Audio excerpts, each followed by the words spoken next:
Kali ini kita akan bahas mengenai taking profit.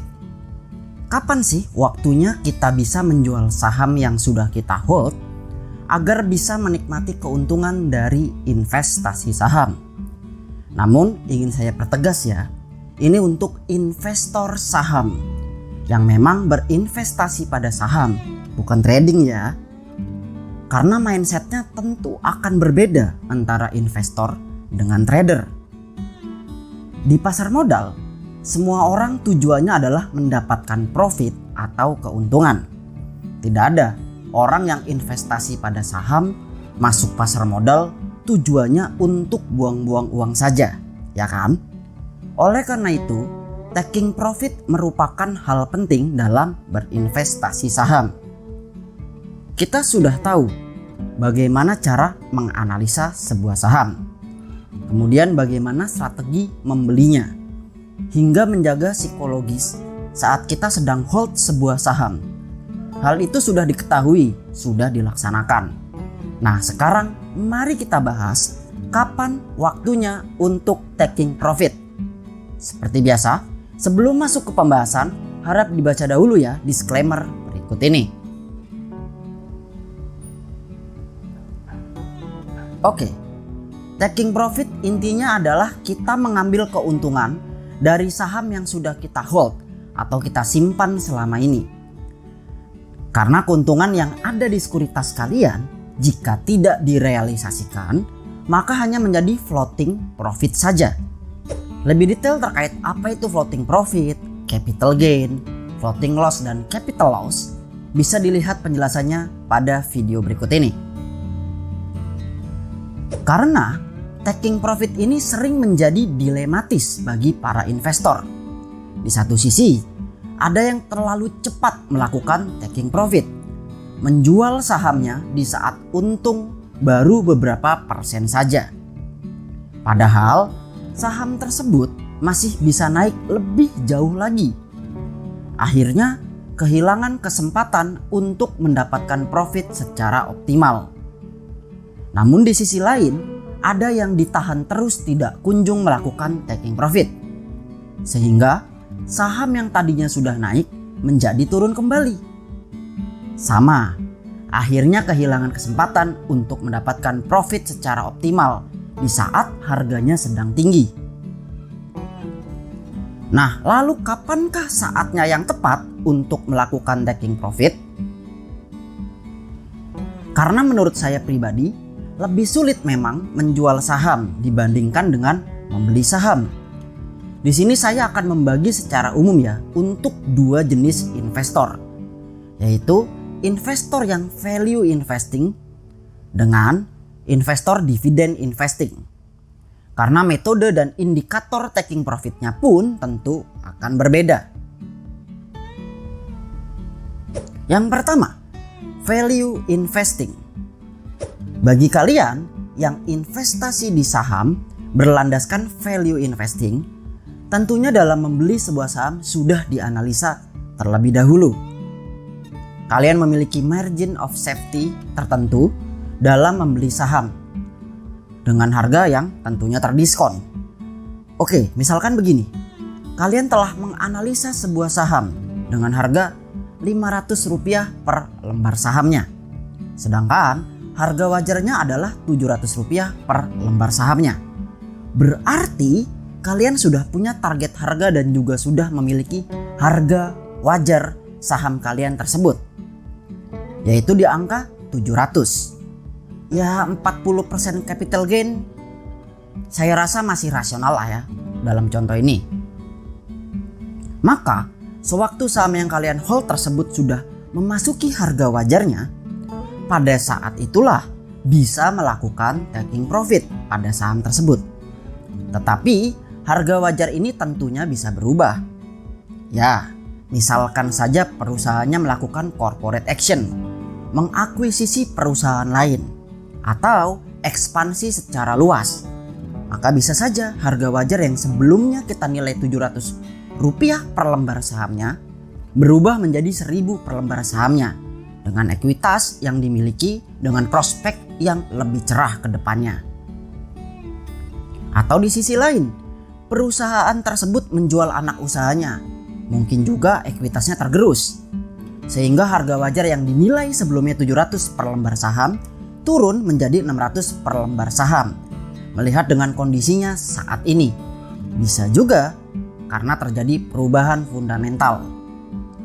Maka tentunya harga wajar ini bisa berubah.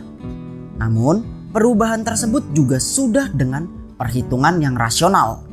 Sekali lagi, kita investor melihat saham dari perusahaan yang ada di baliknya, bukan hanya sekedar harganya saja. Sehingga kembali ke pembahasan, kapan dilakukan taking profit? Saat harga sahamnya sudah mencapai harga wajarnya. Dalam hal ini, saya memiliki strategi sendiri dalam taking profit. Taking profit pada harga wajar hanya 50% portfolio saja. Misalkan kita membeli saham senilai 10 juta di harga 500 rupiah.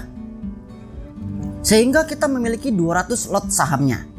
Kita sudah menganalisa dan mendapatkan harga wajarnya adalah 700 rupiah per lembar sahamnya. Sewaktu harga sudah mencapai 700 rupiah per lembar saham, maka portfolio kita nilainya menjadi 14 juta rupiah. Di kondisi ini, maka saya hanya akan menjual 100 lot saham tersebut, yaitu nilainya kurang lebih 7 juta. Sisanya akan tetap saya hold. Karena jika terjadi kenaikan di luar prediksi kita, maka kita masih punya saham tersebut. Jika ternyata perusahaannya melakukan ekspansi, jika ternyata perusahaannya diakuisisi perusahaan besar lain dan ekuitasnya menjadi jumbo, maka potensi kenaikan bisa menjadi lebih tinggi. Harga wajarnya berubah menjadi 1000 per lembar saham. Harganya terus naik, maka kita masih punya saham tersebut dan bisa kita lakukan taking profit lagi. Sama seperti pembahasan pada video ini, strategi membeli saham. Bagi yang belum nonton bisa dilihat ya videonya. Yang intinya jangan pernah all in, harus sediakan cadangan cash. Dalam hal taking profit juga sama, jangan all in dijual semua sahamnya. Sisakan lotnya agar kita masih ada cadangan. Dalam hal ini rasionya bisa disesuaikan. Jika ingin 50% seperti rasio yang saya gunakan, silakan. Jika ingin hanya 25% pun juga silakan.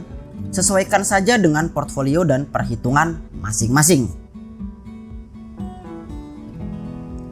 Yang kedua, dividend investing. Nah, bagi subscriber setia Paham Saham, tentunya sudah mengetahui bahwa saya adalah aliran dividend investing. Bagi yang belum tahu apa itu dividend investing, bisa lihat penjelasannya pada video ini. Dan mungkin ada pertanyaan, loh kok dijual? Bukannya cicil terus, tambah terus jumlah lot sahamnya agar dividen kita makin banyak. Iya betul, namun ada kalanya saham-saham dividend investing, saham yang rutin membagikan dividen dengan growth yang baik, harganya bisa melonjak tinggi. Contohnya pada saham cyclical. Jika berada pada puncak siklusnya, maka harganya bisa naik tinggi. Atau pada saat boom cycle seperti pada 2022 kemarin pada sektor batubara. Harganya luar biasa tinggi, maka tidak apa-apa di taking profit. Untuk lebih detail terkait sektor cyclical bisa dilihat ya pada video ini. Atau pada kondisi lain, terdapat sentimen positif tertentu yang membuat harga sahamnya menjadi melonjak tinggi. Maka pada momen itu bisa dilakukan taking profit. Karena sentimen bisa membuat harga naik secara drastis atau bahkan turun secara drastis. Namun ingat, kenaikan atau penurunan karena sentimen ini bersifat sementara. Hanya jangka pendek saja. Lebih detail terkait sentimen dalam saham bisa dilihat ya pada video ini. Sehingga untuk dividen investing tidak menjadi masalah melakukan taking profit. Sahamnya dijual jika memang harganya melonjak jauh. Misalkan kita sudah menganalisa sebuah saham dan saham tersebut kita jadikan portfolio kita untuk dividen investing. Kita sudah menganalisa dan menghitung bahwa harga wajarnya adalah sebesar 1000 per lembar sahamnya. Terlepas metode yang kita lakukan, dollar cost averaging ataupun lump sum, kita berusaha membeli terus pada rentang harga wajar tersebut, jika bisa di bawah harga wajarnya. Namun terjadi sebuah boom cycle pada sektor cyclical atau terjadi sentimen positif, sehingga harga sahamnya jauh di atas harga wajar. Harga wajarnya ada di angka 1000, namun naik hingga 1500, maka kita bisa taking profit saham tersebut. Tetapi yang saya lakukan adalah hanya jual sebagian. Ya, sama strateginya dengan value investing tadi. Hanya jual 50% saja kepemilikan. Jangan dijual semua. Terlebih lagi jika kita melihat prospeknya masih baik. Dividen payout rasionya terus naik, masih terus growth. Ya tetap hold sahamnya, tetap dicicil saat harganya nanti kembali ke harga wajar atau bahkan saat sedang terdiskon. Nah, jika ingin lebih paham mengenai dividen payout ratio, dividen per share, dan hal-hal lain terkait dividen, kalian bisa tonton di video ini. Sehingga pada dividen investing pun kita tetap bisa melakukan taking profit. Pada contoh kasus tadi, harga wajarnya adalah di 1000, namun harganya melonjak naik karena suatu sentimen. Maka kita bisa meraih keuntungan 50%. Sehingga cadangan cash kita bisa menjadi semakin banyak.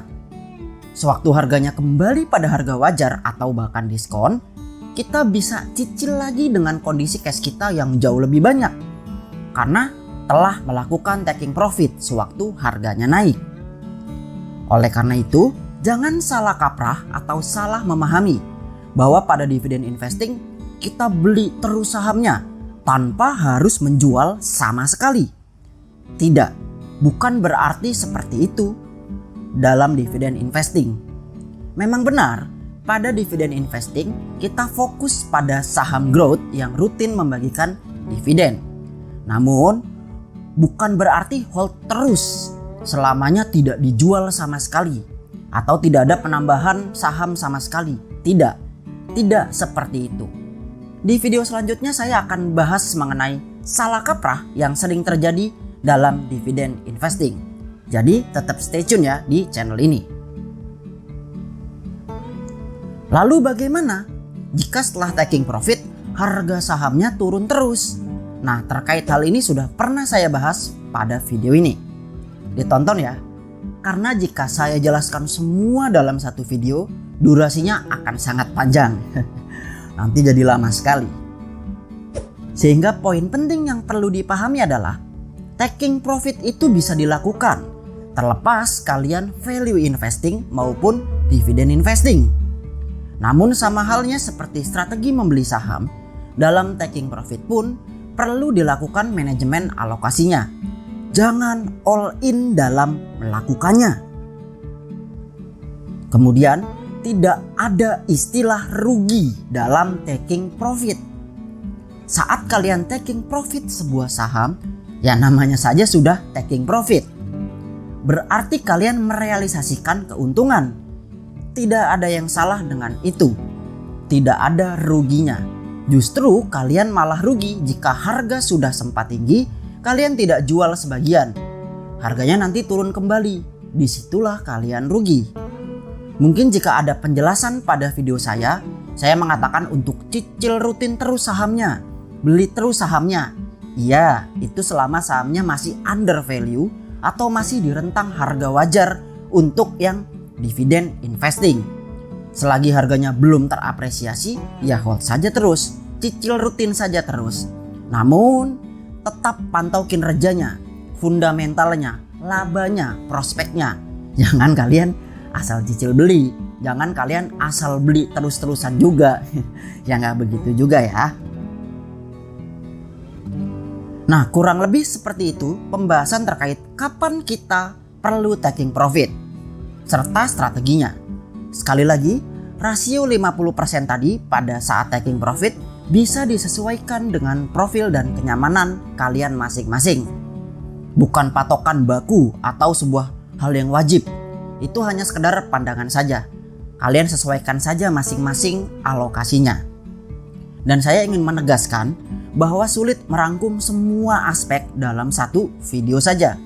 Oleh karena itu, terkait taking profit ini ya konteksnya pada taking profit saja. Jika konteks lain mungkin bisa dilihat pada pembahasan video-video lain yang ada pada channel ini ya. Nah, bagi teman-teman yang ingin tahu bagaimana strategi beli saham, bisa lihat di video ini. Dan apa yang harus kita lakukan saat saham harganya turun terus, kalian bisa tonton di video ini. Subscribe di sini untuk video-video lainnya. Agar apa? Agar kita paham saham.